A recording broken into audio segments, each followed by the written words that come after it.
અમિતભાઈ શાહના ગુજરાત પ્રવાસનો આજે બીજો દિવસ છે અને જ્યાં કાર્યક્રમમાં ઉપસ્થિત છે ત્યાં તેઓ કરી રહ્યા છે સંબોધન. આવો સાંભળીએ. એનું અસ્તિત્વ ત્યારે જ ગૌરવમય બને કે જ્યારે એને સંભાળવા વાળા લોકો, આગળ વધારવા વાળા સાહિત્યકારો અને સાહિત્યની પોષણમાં રુચિ રાખવા વાળા પ્રયોજકો સમય સમય પર મળતા રહે. ગુજરાતી ભાઈ બેસી જા, તને સંભળાતું નથી? હો બેસ જા.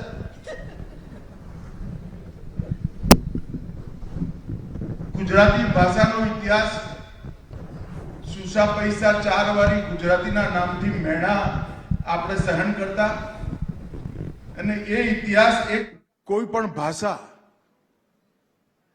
એનું ગૌરવ, એનું સાતત્ય, એનું અસ્તિત્વ ત્યારે જ ગૌરવમય બને કે જ્યારે એને સંભાળવા વાળા લોકો, આગળ વધારવા વાળા સાહિત્યકારો અને સાહિત્યની પોષણમાં રુચિ રાખવા વાળા પ્રયોજકો સમય સમય પર મળતા રહે.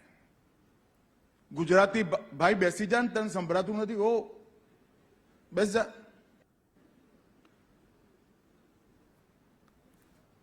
ગુજરાતી ભાષાનો ઇતિહાસ સુસા પૈસા ચાર વાળી ગુજરાતીના નામથી મેણા આપણે સહન કરતા, અને એ ઇતિહાસ એક પ્રકારે કેટલાય સારસ્વતોએ આગળ વધાર્યો. હેમચંદ્રાચાર્યથી શરૂ કરી નરસિંહ મહેતા, નર્મદ, ગોવર્ધનરામ ત્રિપાઠી, સુંદરમ, ગાંધીજી, કાકા સાહેબ કાલેલકર, ત્યાંથી રહી અનેક સારસ્વતોએ ગુજરાતી ભાષાને નવી ઉર્જા પણ આપી, એનું આયુષ્ય પણ વધાર્યું, અને આજ પૂરા વિશ્વની અંદર ગરવી ગુજરાત જેની કલ્પના નર્મદે કરી હતી, એ ગુજરાતીને ગરવી બનાવવાનું કામ. મિત્રો, હું બહુ નાનો હતો ત્યારે, આમ તો હું ને રઘુવીરભાઈ બંને એક જ ગામના છે. મારા ગામમાં એક લાઇબ્રેરી હતી, મારા દાદાએ જ બનાવેલી, અને લાઇબ્રેરીના એક લાઇબ્રેરિયન કંસારા સાહેબ હતા. મને મારું આયુષ્ય, મારી ઉંમર ખબર નથી એક્ઝેક્ટ, પરંતુ 5-6 વર્ષનો હઈશ. એ વખતે પણ હું સવાલો ઘણા પૂછતો. તો કંસારા સાહેબને મેં પૂછ્યું કે આ વાંચવાની આદત બા રોજ અહીં મૂકી જાય છે, શેના માટે?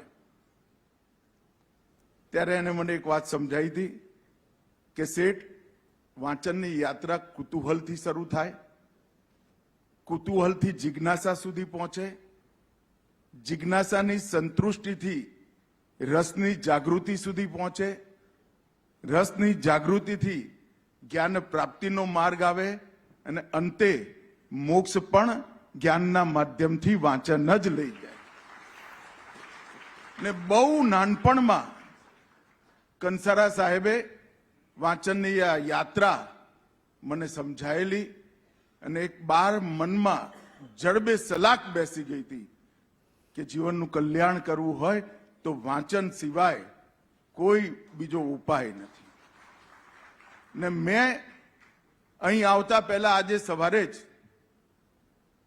મારા નિત્યક્રમ પતાવી જ્યારે હું વિચાર કરતો હતો, મારા 60 વર્ષના જીવનમાં જે કંઈ કરવાનો પ્રયાસ કર્યો, કદાચ એ નાનકડા ગામમાં એ લાઇબ્રેરી ના હોત તો હું ક્યારેય ના કરી શકત. વિચારોની ઊંચાઈ, વિચારોની ઉદ્ધવગતિ અને વિચારોને સદમાર્ગે વાળવાનું કામ કેવળ ને કેવળ વાંચન કરી શકે, બીજું કોઈ ના કરી શકે.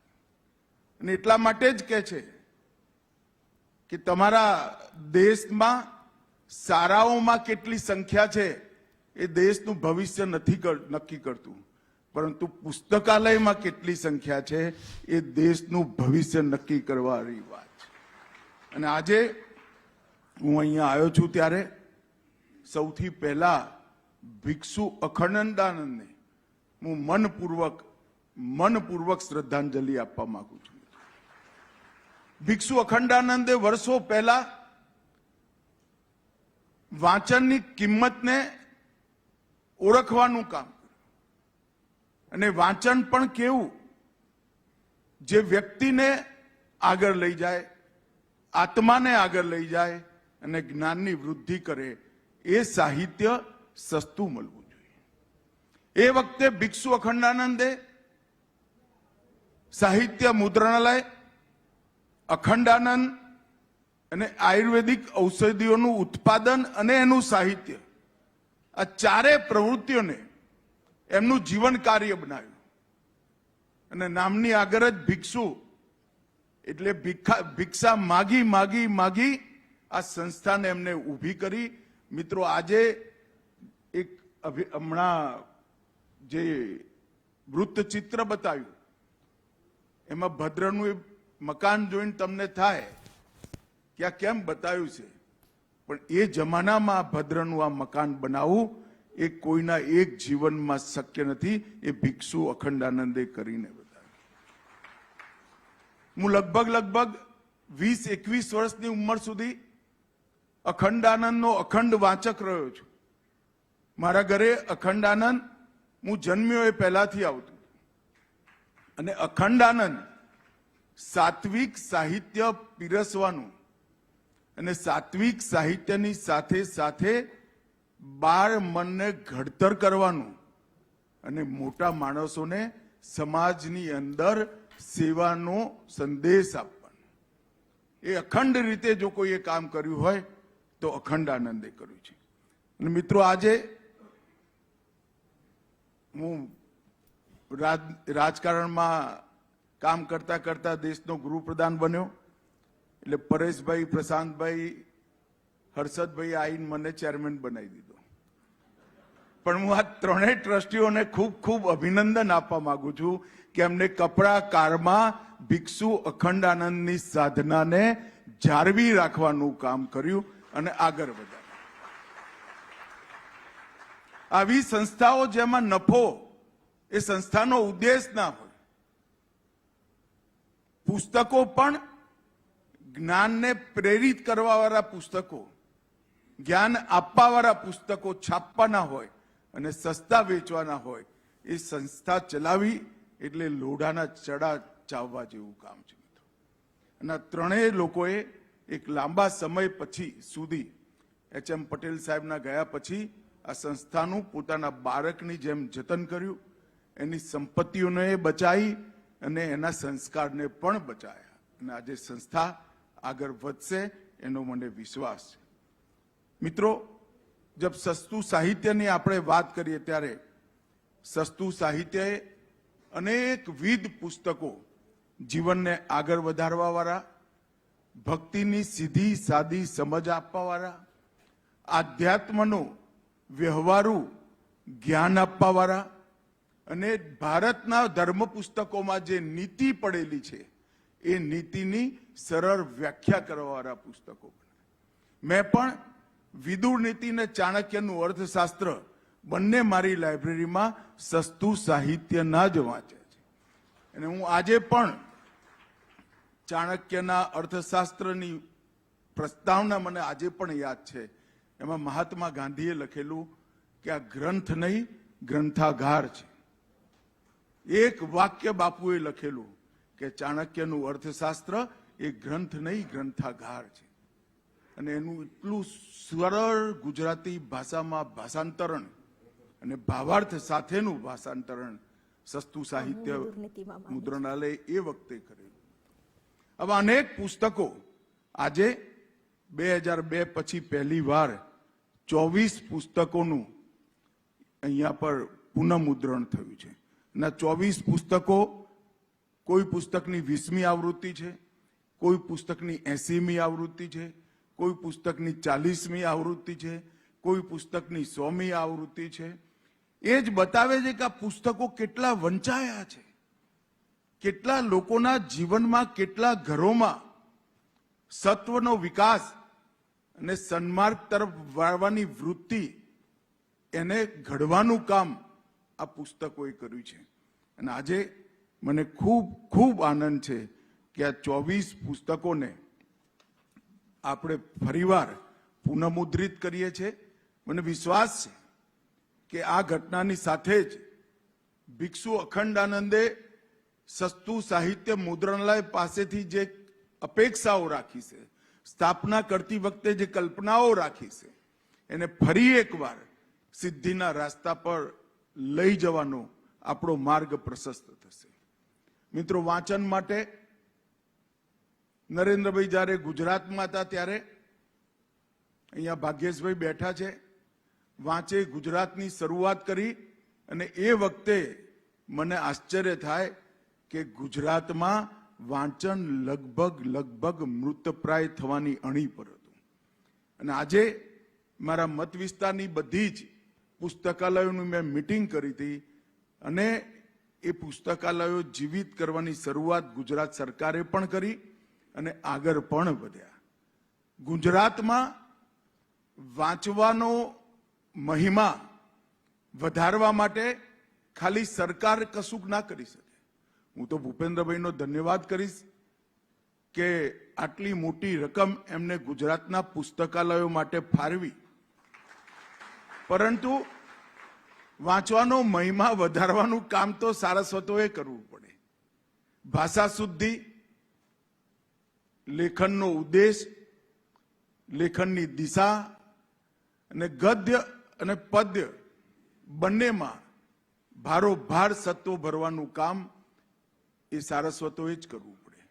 અને મિત્રો, મને પૂરો વિશ્વાસ છે ગોવર્ધનરામ ત્રિપાઠી, નર્મદ, નરસિંહ મહેતા, હેમચંદ્રાચાર્ય, ઝવેરચંદ મેઘાણી, સુંદરમ, આ બધા જ લોકોએ જે યાત્રા શરૂ કરી આપણી ભાષાને સુસા પૈસા ચારના મેણાથી મુક્તિ અપાવી મહાન ગુજરાતી ભાષા સુધી પહોંચાડ્યા છે. આ યાત્રા અખંડ રહેશે. આજે ફરી એકવાર હું આ કાર્યક્રમના માધ્યમથી ગુજરાતના લોકોને જરૂર કહેવા માંગુ છું કે ભિક્ષુ અખંડાનંદનું અભિયાન સમાપ્ત નથી થયું. એ એટલી જ ગતિથી આગળ વધશે. ચાહે અખંડાનંદ મેગેઝિન ચલાવવાનું હોય, ચાહે સસ્તું સાહિત્ય મુદ્રણાલયને વધુ તેજ ગતિથી આગળ વધારવાનું હોય, કે ચાહે નિરોગી શરીર માટે આયુર્વેદની જે બનાવવાના એમને સાહિત્ય અને પદ્ધતિઓ વિકસાઈ છે એને પણ આગળ વધારવાના હોય. આજે ઇન્ટરનેટના જમાનામાં બાળકો વાંચવાથી દૂર થઈ રહ્યા છે. વખતે હું સૌ અભિભાવકોને, બાળકોના મા બાપને પણ, વાલીઓને પણ વિનંતી કરવા માંગુ છું કે બાળકોને વાંચવાની આદત પાડજો.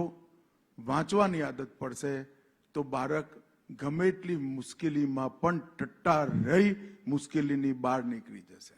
અને જો વાંચવાની આદત નહીં હોય તો એક વાવાઝોડામાં જ ભાંગીને ભૂકો થઈ જશે. વાંચનનો મહિમા, એનું મહત્વ અને એની ઉપયોગિતા ત્રણેય મેં મારા જીવનમાં ખૂબ સુપેરે અનુભવી છે. એટલા માટે જ હું બધા વાલીઓને પણ વિનંતી કરવા માંગુ છું કે વાંચવાનો જે ક્રમ અને એના સંસ્કારની પદ્ધતિ બાળકને નાનપણથી જ બાળ સાહિત્યથી વાંચવાની આદત પાડવાથી લઈ એને એના મન, જીવ અને આત્માની ઉન્નતિ સુધી લઈ જઈએ અને આપણી ભવિષ્યની પેઢીનું નિર્માણ કરીએ. હું ગુજરાતના વાચકો અને ગુજરાતના સારસ્વતોને પણ વિનંતી કરવા માંગુ છું કે સસ્તું સાહિત્ય મુદ્રણાલયને તમે યોગદાન આપજો, આગળ વધારજો અને અમારા સૌની મદદ કરશો એવો મને અતૂટ વિશ્વાસ છે. આપ સૌનો ખૂબ ખૂબ ધન્યવાદ. નમસ્કાર. વંદે માતરમ.